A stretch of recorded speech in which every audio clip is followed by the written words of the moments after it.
नमस्कार हरि प्रेमियों, आपका हमारे YouTube चैनल में स्वागत है। हरि प्रेमियों, कैसे हैं आप? उम्मीद है आप सब अच्छे होंगे। आइए आज का प्रसंग शुरू करते हैं। आज का प्रसंग है दुर्गा सप्तशती अध्याय 6 और 7। हरि प्रेमियों, उससे पहले अगर आप हमारे चैनल पर नए हैं तो प्लीज़ चैनल को सब्सक्राइब ज़रूर कर लीजिए और बेल आइकन को ज़रूर दबा लीजिए ताकि आप तक हमारे सारे नोटिफिकेशन पहुंच सके। हरि प्रेमियों, आपका एक भी सब्सक्राइब हमारे लिए बेहद मायने रखता है। आइए सुनते हैं श्री दुर्गा सप्तशती का अध्याय 6 और 7। महर्षि मेघा ने कहा, देवी की बात सुनकर दूत को बहुत क्रोध आया और वहां से वह सुरेंद्र के पास चला गया और वहां पर जाकर सारा वृत्तांत उसे कह सुनाया।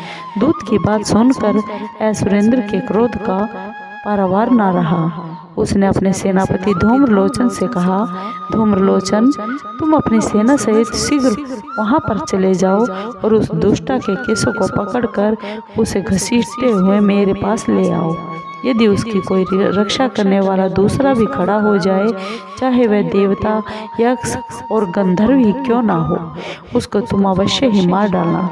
महर्षि मेघा ने कहा, शुंभ के इस प्रकार आज्ञा देने पर धूम्रलोचन 60,000 राक्षसों की बहुत बड़ी सेना के साथ वहां पहुंचा और देवी को देखकर ललकार कर बोलने लगा, अरे तू अभी शुंभ और निशुंभ के पास चल।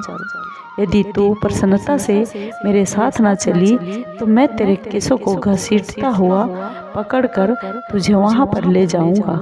देवी माँ बोली, ऐ सुरेंद्र का भेजा हुआ तेरे जैसा बलवान यदि बलपूर्वक मुझे ले जाएगा तो ऐसी दशा में मैं तुम्हारा ही क्या कर सकती हूँ। महर्षि मेघा ने कहा। ऐसा कहने पर धूम्रलोचन उसकी ओर जोर से लपका, किंतु देवी ने उसे अपने हुंकार से ही एक पल में भस्म कर डाला। यह देखकर असुर सेना क्रोध से भरकर देवी की ओर बढ़ी, परंतु अंबिका ने उन पर तीखे बाणों और शक्तियां तथा फरसों की वर्षा आरंभ कर दी। इतने में माँ देवी का वाहन भी अपने ग्रीवा के बालों को झटकता हुआ वहां बड़ा भारी शब्द करता हुआ असुर सेना में कूद पड़ा। उसने बहुत से असुर अपने पंजों से, बहुत अपने जबड़ों से और कईयों को धरती पर पटक कर अपनी दाढ़ी से घायल कर दिया। उसने कई असुरों के अपने नखों से पेट फाड़ डाले और कई राक्षसों का तो केवल थप्पड़ मारकर ही सिर धड़ से अलग कर दिया। कई असुरों की भुजाएं और सिर तोड़ डाले और गर्दन के बालों को हिलाते हुए उसने कई असुरों को पकड़कर उनके पेट को फाड़कर उनका रक्त पी डाला। इस प्रकार देवी के उस महाबलवान सिंह ने क्षण भर में असुर सेना को समाप्त कर दिया। शुंभ ने जब यह सुना कि देवी ने धूम्रलोचन असुर को मार डाला है, उसके सिंह ने सारी सेना का संहार भी कर डाला है, तब उसको बहुत क्रोध आया। उसने मारे क्रोध के होठ फड़फड़ाने लगे और उसने चंड और मूंड नामक महाअसुरों को आज्ञा दे दी कि हे चंड, हे मूंड, तुम अपने साथ एक बड़ी सेना लेकर वहां पर जाओ और उस देवी के बाल पकड़कर उसे घसीटते हुए बांधकर तुरंत मेरे पास ले आओ। यदि उसको यहाँ लाने में किसी प्रकार का संदेह हो तो अपनी सेना सहित उसे लड़ते हुए उसको मार डालो और जब वह दुष्टा उसका सिंह दोनों मर मारे तब भी उसको बांध कर ले आना।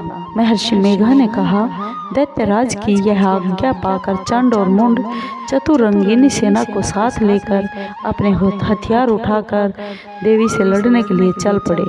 हिमालय पर्वत पर पहुंचकर उन्होंने मुस्कुराती हुई देवी जो सिंह पर बैठी हुई थी देखा। जब असुर उनको पकड़ने के लिए तलवारें लेकर उनकी ओर बढ़ रहे थे तब अंबिका ने उन पर बहुत बड़ा क्रोध किया और मारे क्रोध के उनका मुख काला पड़ गया, उनकी भ्रुकुटियां ऊपर को चढ़ गई और उनके ललाट में से अत्यंत भयंकर तथा अत्यंत विस्तृत मुख वाली, लाल आंखों वाली, काली प्रकट हो गई, जो कि अपने हाथों में तलवार लिए हुए और पास लिए हुए थी। वह विचित्र खड्ग धारण किए हुए थी तथा चीते के चर्म की साड़ी एवं नरमुंडों की माला पहने हुए थी। उसका मांस सूखा हुआ था और शरीर केवल हड्डियों का ढांचा था, जो भयंकर शब्द से दिशाओं को पूर्ण कर रही थी। वह असुर सेना पर टूट पड़ी और दैत्यों को भक्षण करने लगी।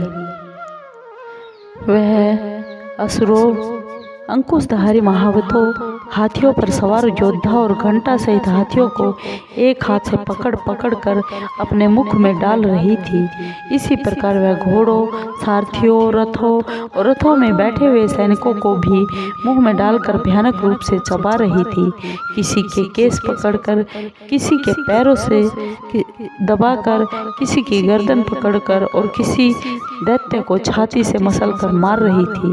वह दैत्य के छोड़े हुए बड़े बड़े अस्त्र शस्त्रों को मुंह में पकड़कर क्रोध में भर भर कर उनको दांतों से पीस रही थी। उसके बड़े बड़े असुर भक्षण कर डाले, कितनों को तो रोंद डाला और कितनी उसकी मार के मारे भाग भी गए।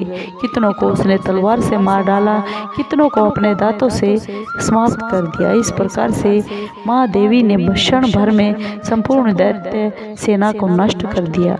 यह देखकर महापराक्रमी चंड काली देवी की ओर लपका और मुंड ने भी देवी पर अपने भयानक बाणों की वर्षा आरंभ कर दी और अपने हजारों चक्र उस पर छोड़ दिए। उस समय वह चमकते हुए बाण व चक्र देवी के मुख में प्रविष्ट हो गए। इस प्रकार दिख रहे थे जैसे मानो बहुत से सूर्य मेघों की घंटा में प्रविष्ट हो रहे हों। इसके बाद भयंकर शब्द के साथ काली ने अत्यंत जोश में भरकर विकट अट्टहास किया। उसका भयंकर मुख देखा ही नहीं जा रहा था। उसके मुख में श्वेत दांतों की पंक्तियां चमक रही थी। फिर उसने तलवार हाथ में लेकर शब्द हुंकार कहकर चंड के ऊपर आक्रमण कर दिया और उसके केस पकड़कर उसका सिर काट डाला। चंड को मरा हुआ देखकर मुंड देवी की ओर लपका, परंतु देवी ने क्रोध में भरकर उसे भी अपनी तलवार से यमलोक पहुंचा दिया। चंड और मुंड को मरा हुआ देखकर उसकी बाकी बची हुई सेना वहां से भाग खड़ी हुई। इसके बाद काली चंड और मुंड के कटे हुए शीर्षों को लेकर चंडिका के पास गई और प्रचंड अट्टहास के साथ कहने लगी, हे देवी, चंड और मुंड दो मारकर तुम्हारी भेंट कर दिया है।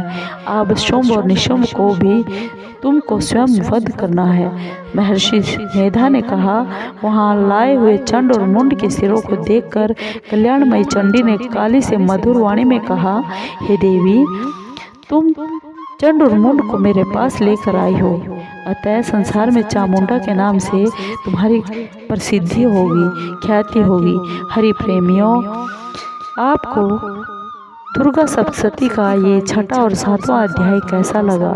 हरि प्रेमियों, अगर आपको अच्छा लगा हो तो प्लीज़ चैनल को सब्सक्राइब कीजिए, लाइक कीजिए और शेयर कीजिए, कमेंट ज़रूर कीजिए। धन्यवाद। जय माता दी।